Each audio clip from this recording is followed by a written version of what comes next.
बात करने जा रहे हैं किसकी, एल्डोल कंडेंसेशन रिएक्शन की।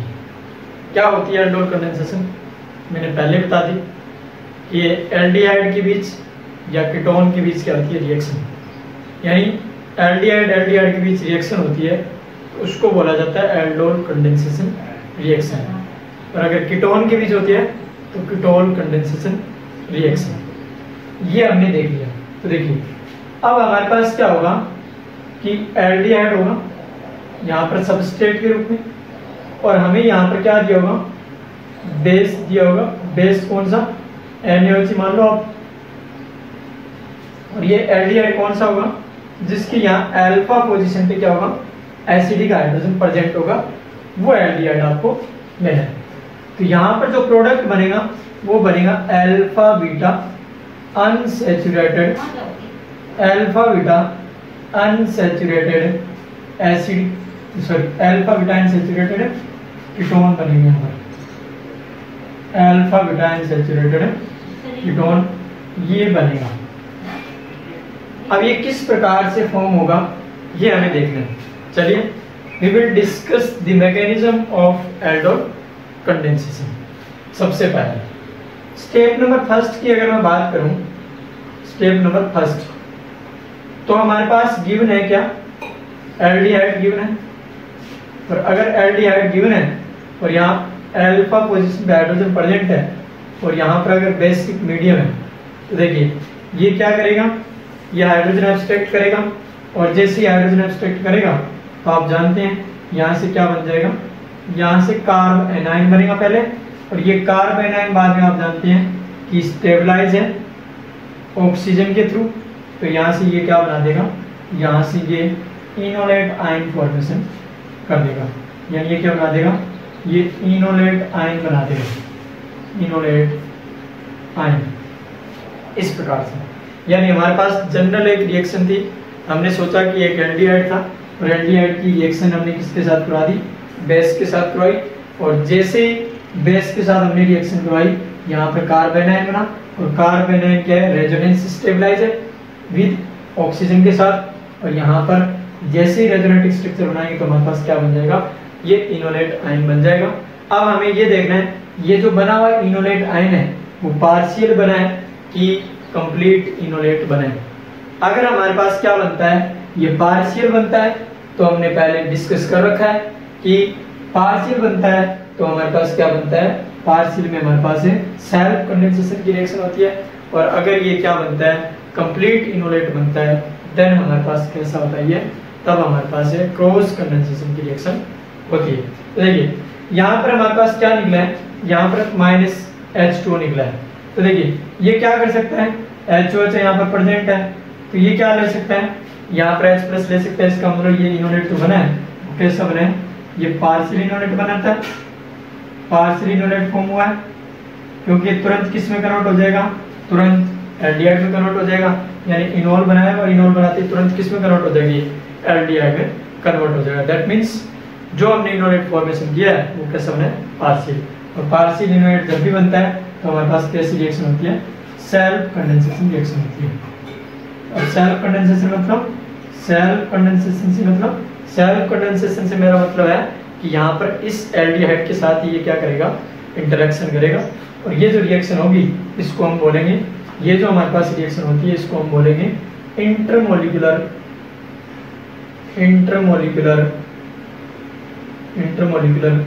कंडेंसेशन रिएक्शन, यानी इंटरमोलिकुलर एल्डोल कंडेंसेशन रिएक्शन इसको हम नाम देते हैं। ठीक है, क्यों देते हैं इंटरमोलिकुलर, क्योंकि हमारे पास दो अलग अलग मॉलिक्यूल क्या होंगे यहाँ पर रिएक्शन में पार्टिसिपेट करेंगे। यानी एक ये मॉलिक्यूल इनोलेट बना दिया, फिर इसी का दूसरा मॉलिक्यूल आ रहा है, लेकिन ले हम दूसरा रहे हैं, यानी दो मॉलिक्यूल के बीच इंटरेक्शन करवा रहे हैं, इसलिए हम इसको बोलेंगे इंटरमोलिकुलर एल्डोल कंडेंसेशन रिएक्शन कहेंगे। पहला स्टेप हमारे पास कंप्लीट हुआ। अब हमारे पास स्टेप नंबर 2 की बात आती है। स्टेप नंबर 2 में क्या होता है कि जो बना हुआ इनोलेट आयन होता है, ये हमारे पास इनोलेट आयन O नेगेटिव, और इस इनोलेट आयन की रिएक्शन करवाते हैं हम किसके साथ, इसी एल्डिहाइड के साथ हम रिएक्शन करवाते हैं। ये लीजिए करवा दी। और जैसे इस एल्डिहाइड के साथ रिएक्शन कराएंगे, ये इलेक्ट्रोफिलिक सेंटर है और ये हमारे पास क्या है, न्यूक्लियोफाइल है। तो ये क्या करेगा, ये यहाँ से ये इसके ऊपर अटैक करेगा और हमारे पास न्यू जो हमारे पास बनेगा, जो न्यू स्ट्रक्चर हमारे पास या फिर न्यू जो इंटरमीडिएट के रूप में हमारे पास बनेगा इसमें, वो कुछ इस तरीके से बन जाएगा और ये हमारे पास ये बन जाएगा। ये क्या करेगा, ये तुरंत हमारे पास क्या करेगा, ये H प्लस एक्सेप्ट करेगा O नेगेटिव, और ये क्या कर देगा, ये H प्लस यहाँ पर पड़ा हुआ है, H2 निकला तो H प्लस पड़ा हुआ है, ये H प्लस लेके प्रोटोनेशन हो जाएगा यहाँ पर, और जैसे ही प्रोटोनेशन होगा तो हमारे पास है यहाँ पर क्या बन जाएगा, यहाँ पर कीटो फॉर्म भी प्रेजेंट होगी और यहाँ पर क्या प्रेजेंट होगा, यहाँ पर इनोल फॉर्म भी प्रेजेंट होगी। अब देखिए, अब हमारे पास क्या होता है, स्टेप नंबर 3 आते हैं। स्टेप नंबर 3 क्या होता है कि चूंकि रिएक्शन जो होती है वो किस मीडियम में हो रही है, बेसिक मीडियम हो रही है। हम बेसिक मीडियम में बात कर रहे हैं, यहाँ पर बेस दिया है NaOH, इसका मतलब हम एल्डोल कंडेंसेशन पहले किस मीडियम में बात करें, बेसिक मीडियम में हम बात कर रहे हैं सबसे पहले। तो हमारे पास बेसिक मीडियम हो रही है, दैट मीन्स यहाँ से हमारे पास जो OH नेगेटिव प्रेजेंट है वो क्या करेगा, वो इस H प्लस को ले जाएगा और यहाँ पर क्या बना देगा, फिर से इनोलेट आयन जनरेट कर देगा और यहाँ पर इनोलेट आयन जनरेट करेगा तो ये कुछ इस तरीके से बन जाएगा OH, और यहाँ पर क्या बना देगा, ऑक्सीजन, और ये नेगेटिव चार्ज है। और आप जानते हैं ये नेगेटिव चार्ज जो होता है वो स्टेबलाइज है इस ऑक्सीजन के थ्रू, इस ऑक्सीजन के थ्रू नेगेटिव चार्ज क्या है, स्टेबल है। अगर इस ऑक्सीजन के थ्रू स्टेबल है दैट मीन्स अब हमारे पास क्या होगा, ये जो है वो कुछ इस तरीके से कन्वर्ट हो जाएगा इस स्ट्रक्चर में, यानी हमारे पास ये बना देगा ये O नेगेटिव और यहाँ से ये डबल बॉन्ड आ जाएगा और ये यहाँ पर OH, और यहाँ पर फाइनली जो हमारे पास जो है वो क्या होगा, यहाँ पर फाइनली क्या होगा, ये O नेगेटिव यहाँ जाएगा और ये यहाँ जाएगा और ये OH बाहर निकल जाएगा और हमारे पास क्या बन जाएगा, एक हमारे पास अल्फा बीटा अनसैचुरेटेड क्या बन जाएगा, सॉरी यहाँ से बन जाएगा हमारे पास है अल्फा बीटा अनसैचुरेटेड है जो कीटोन है वो बन जाएगा हमारे पास, जो फाइनली हमें बनाना था, यानी अल्फा बीटा अनसैचुरेटेड क्या बन जाएगा, कीटोन हमारे पास बन जाएगा। अब देखिए, ये जो कंडेंसेशन स्टेप होता है, यानी ये हमारे पास क्या होता है, कंडेंसेशन स्टेप होता है, ये किस मैकेनिज्म के थ्रू होता है ये हमें पता होना चाहिए। तो देखिए यहाँ पर बेसिक मीडियम प्रेजेंट है और बेसिक मीडियम में अगर हमारे पास कंडेंसेशन रिएक्शन होता है या फिर डिहाइड्रेशन होता है तो उसको बोला जाता है इवन सीवी मैकेनिज्म, यानी ये जो बन रहा है वो किसके थ्रू बन रहा है, वो बन रहा है इवन सीवी मैकेनिज्म के थ्रू बन रहा है, यानी ये हमारे पास अल्फा बीटा अनसैचुरेटेड कीटोन जो बनेगा वो किसके थ्रू बनेगा, इवन सीवी मैकेनिज्म के थ्रू बनेगा। ये हमारे पास स्टोरी होती है किसकी, story of aldol condensation in basic medium. क्या होता है हमारे पास, सबसे पहले आपको ध्यान रखना, step number 1 we have to form the enolate ion. Enolate ion partial बनेगा कि कंप्लीट बनेगा वो चेक करना है। अगर पार्शियल बना है तो सेल्फ कंडेंसेशन होगा, ऑब्वियस। यहाँ पर हमने जो लिया उसमें कैसा बना है, पार्शियल बना है, तो पार्शियल में हमारे पास कैसा कंडेंसेशन हो जाएगा, सेल्फ। स्टेप नंबर 2 क्या होगा, जो बना हुआ इनोलेट आयन होता है वो क्या करेगा, सेकंड जो हमारे पास एल्डिहाइड कीटोन होता है, इसी की इलेक्ट्रोफिलिक फॉर्म होती है, उसके ऊपर अटैक करेगा और अटैक करके हमारे पास एज ए इंटरमीडिएट बना देगा, यानी ये फाइनली हमारे पास ये बनेगा, ठीक है। और इसको भी क्या कर सकते हैं हम, H प्लस प्रोटोनेशन करवाकर, प्रोटोनेशन जैसे ही होगा वहाँ पर बेसिक मीडियम में हम क्या करवा देंगे, इवन सीपी मैकेनिज्म करा देंगे और इवन सीपी मैकेनिज्म के थ्रू हमारे पास क्या बन जाएगा, अल्फा बीटा अनसैचुरेटेड क्या बन जाएगा, कीटोन बन जाएगा। ये होती है हमारे पास स्टोरी ऑफ एल्डोल कंडेंसेशन।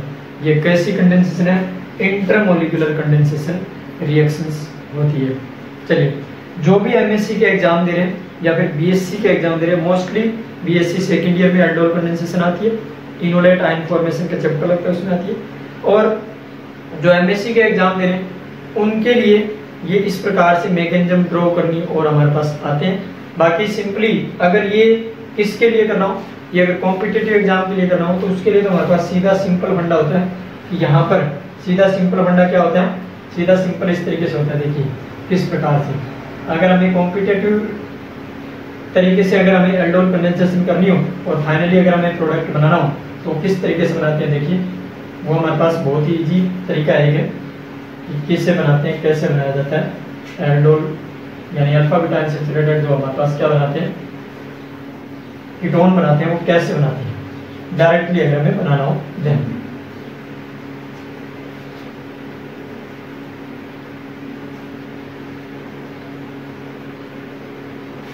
बस आपको कुछ नहीं करना, आपको जो इनोलेट फॉर्मेशन का वीडियो बनाया हो मेरा वो देख लीजिए। वो अगर आपको आता है तो उसमें भी मैंने मैकेनिज्म करवा रखी है, बेसिक मीडियम इनोलेट फॉर्मेशन कैसे होता है, तो वहाँ से देख लीजिए। वो अगर आता है तो ये बहुत ईजी है, एल्डोल कंडेंसेशन बहुत ईजी है, ये आपको कुछ नहीं करवाना। तो एल्डिहाइड लीजिए, एल्डिहाइड में देखिए पहले इनोलेट कैसा बनेगा, पार्शियल बनेगा कि हमारे पास कंप्लीट बनेगा।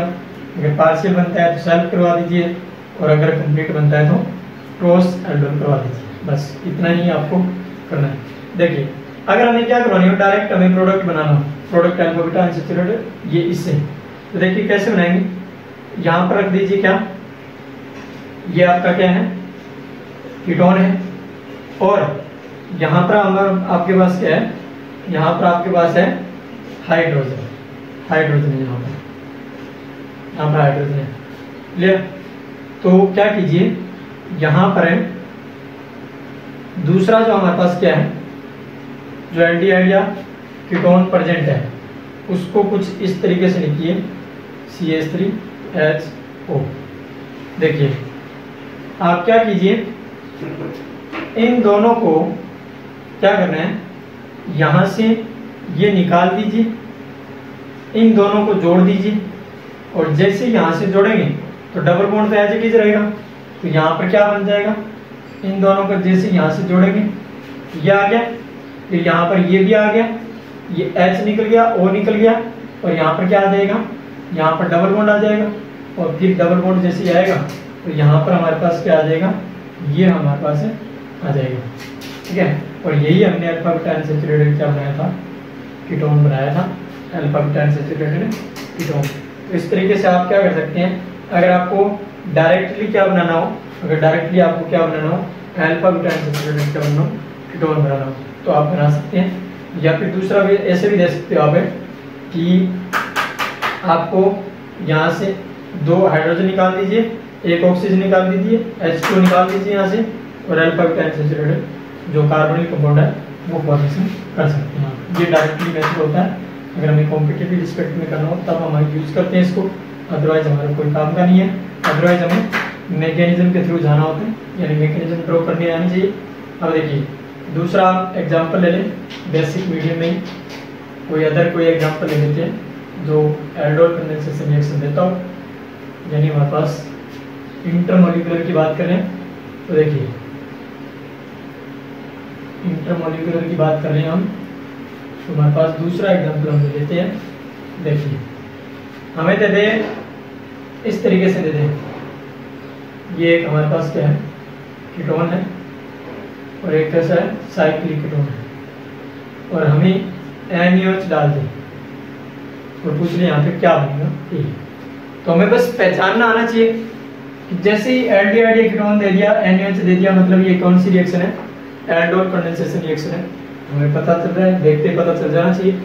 तो जैसे एल्डोल कंडेंसेशन है, इसका मतलब क्या है, इसका मतलब ये हो गया कि 2 मॉलिक्यूल इसके होंगे, तो मतलब फाइनली प्रोडक्ट जो बनेगा वो मैं कैसे बना सकता हूँ, वो मैं डायरेक्टली अगर मुझे ड्रॉ करना हो तो मैं ऐसे कर सकता हूँ। ये मैंने क्या बना दिया, ये मैंने कीटोन बना दिया, यहाँ पर हाइड्रोजन है, यहाँ पर हाइड्रोजन है, ये क्या बनाएंगे, इनोलेट बनाएंगे, और दूसरा जो हमारे पास एल्डिहाइड जो कीटोन है हमारे पास, उसको मैं ऐसे ड्रॉ कर लेता हूँ, और यहाँ पर ऑक्सीजन है। तो डायरेक्ट प्रोडक्ट बनाने के लिए मैं क्या करूँगा, इस H2 को निकाल दूंगा और यहाँ पे जोड़ दूंगा। तो जैसे जोड़ूंगा तो हमारे पास डायरेक्ट प्रोडक्ट हो ये बन गया, ये लो, ये डायरेक्ट प्रोडक्ट बन गया, अल्फा बीटा अनसैचुरेटेड कीटोन बन गया हमारे पास। ये मैंने डायरेक्ट बना दिया विदाउट मैकेनिज्म, 1 मिनट में क्या हो गया, सोल्व हो गया। ये मैंने डायरेक्ट जो प्रोडक्ट है वो बना दिया, क्लियर है। तो इस तरीके से हमें जब भी एल्डोल कंडेंसेशन का क्या आता है, हमारे पास कोई क्वेश्चन आता है तो हमें सोचना है पहले ये रिएक्शन एल्डोल कंडेंसेशन है या कोई और रिएक्शन है। अगर एल्डोल कंडेंसेशन है दोनों को इस तरीके से रखिए, जबकि आप प्रोडक्ट बना दीजिए, राइट प्रोडक्ट हमारे पास आएगा। अगर इसके मैकेनिज्म के थ्रू जाना हो तो सबसे सिंपल है, सबसे पहले मैं क्या करूँगा, सबसे पहले तो इसका इनोलेट आयन बनाऊंगा, इसी का इनोलेट आयन बनाऊंगा, इसका जैसे इनोलेट आयन बनाऊंगा, आप समझ गए होंगे, ये इनोलेट आयन बना और इस इनोलेट आयन पे किसका अटैक करूंगा, यहाँ दूसरा हमारे पास इलेक्ट्रोफिलिक फॉर्म प्रेजेंट होगी। ये भी कैसा है, इंटरमोलिकुलर रिएक्शन हो रही है। अगर हमारे पास कैसी हो रही है, इंटरमोलिकुलर मैकेनिज्म हो रही है, ये इंटरमोलिकुलर रिएक्शन हो रही है, दैट मीन्स ये इनोलेट आयन ये यहाँ अटैक करेगा, ये यहाँ जाएगा और हमारे पास क्या बन जाएगा, ये इस तरीके से, ये हमारे पास डबल बॉन्ड O और यहाँ पर क्या बन जाएगा, यहाँ पर हमारे पास बन जाएगा ये 6 मेंबर रिंग, दूसरी यहाँ पर अटैच है, यहाँ पर O नेगेटिव प्रेजेंट है। यही है क्या, ये है ये, अगर ये यहाँ जुड़ा है दैट मीन्स ये कहाँ जुड़ेगा, ये अपना यहाँ जुड़ेगा। और जैसे यहाँ पर क्या होगा, प्रोटोनेशन होगा H+, और जैसे प्रोटोनेशन होगा हमारे पास बनेगा ये स्ट्रक्चर बन जाएगी। और जैसे ये स्ट्रक्चर बनेगी तो आप जानते हैं ये क्या होने वाला है, ये कंडेंसेशन इवन सीवी मैकेनिज्म, यहाँ से OH, फिर यहाँ पर क्या है बेसिक मीडियम OH नेगेटिव, ये हाइड्रोजन रहा, इस हाइड्रोजन को भगाइए, यहाँ से निकाल दीजिए क्या, OH निकाल दीजिए। पहले इनोलेट बनेगा, इनोलेट बन के फिर आगे रेजोनेंस करके क्या हो जाएगा, बाहर निकल जाएगा और फाइनली हमारे पास क्या बन जाएगा, फाइनली एल्कीन में कन्वर्ट हो जाएगा, यानी अल्फा ब्यूटाइन सैचुरेटेड जो हमारे पास है एसिड बन जाएगा, alpha butyne saturated sorry ketone, alpha butyne saturated ketone बन जाएगा। ये तो स्टोरी रही है हमारे पास है इंटरमोलिकुलर एल्डोल कंडेंसेशन की। अब हम क्या करेंगे कि इसमें कुछ लेवल बढ़ाएंगे, यानी लेवल बढ़ाने का मतलब कि हमारे पास अगर हम क्या ले लें कि ओनली एल्डिहाइड ले लें, और अगर हम इंट्रामोलिकुलर करवाना चाहें, यानी अब हम बात करेंगे दूसरी जो रिएक्शन की बात करेंगे वो बात करेंगे इंट्रामोलिकुलर एल्डोल कंडेंसेशन और दूसरी एसिड कैटालाइज्ड एल्डोल कंडेंसेशन, यानी एसिड की प्रेजेंस में तो हो सकती है। अभी तक जो 12वीं में 12th करके आते हैं तो बेस की प्रेजेंस में बढ़ के आते हैं, लेकिन एसिड की प्रेजेंस में भी तो क्या हो सकता है, ये एल्डोल कंडेंसेशन हो सकती है। तो वो कैसे होगी, उन दोनों की हम बात करते हैं। यानी एक तो हम बात करेंगे किसकी, इंट्रामोलिकुलर एल्डोल कंडेंसेशन की, और दूसरी हम बात करेंगे किसकी, दूसरी हम बात करेंगे एसिड की प्रेजेंस में एल्डोल कंडेंसेशन। तो सबसे पहले हम बात कर लेते हैं किसकी, इन प्रेजेंस ऑफ एसिड, यानी अगर हमें एसिड गिवन हो देन हम कैसे एल्डोल कंडेंसेशन करवाएंगे। अगर हमें क्या गिवन हो, एसिड गिवन हो देन हम कैसे जो है एल्डोल कंडेंसेशन करवाएंगे। देखिए हमारे पास क्या है, एल्डिहाइड है या कीटोन है, क्लियर, और इसकी रिएक्शन हमारे पास H+H2 हमें गिवन है, यानी इस बार मीडियम कैसा है, एसिडिक मीडियम है। तो आपको आइडेंटिफाई करना आना चाहिए कि ये भी किसका एग्जांपल है, एल्डोल कंडेंसेशन का एग्जांपल है। अब कहेंगे कैसे हम पहचानेंगे, तो वो पहचानेंगे किससे, इंटरमीडिएट जो हम इनोल या इनोलेट बनाते हैं उससे पहचान में आएगा कि ये एल्डोल कंडेंसेशन का एग्जांपल है। देखिए यहाँ से क्या होगा, ऑक्सीजन के ऊपर लोन पेयर है, लोन पेयर क्या करेंगे, प्रोटोनेशन होगा, और जैसे ही लोन पेयर का प्रोटोनेशन होगा तो यहाँ से क्या बन जाएगा हमारे पास है OH पॉजिटिव, ये बन जाएगा। और यहाँ पर हमारे पास क्या गिवन है, हाइड्रोजन गिवन है जो क्या है एसिडिक है, और यहाँ पर अगर क्या है H2O प्रेजेंट है तो ये क्या करेगा, इलेक्ट्रॉन खींचेगा, क्योंकि ऑक्सीजन पर क्या आ गया, पॉजिटिव चार्ज आ गया, और ऑक्सीजन पर जैसे ही क्या आ जाता है पॉजिटिव चार्ज आ जाता है तो इसकी इलेक्ट्रॉन विड्रॉइंग टेंडेंसी जो होती है वो क्या हो जाती है, इंक्रीज हो जाती है।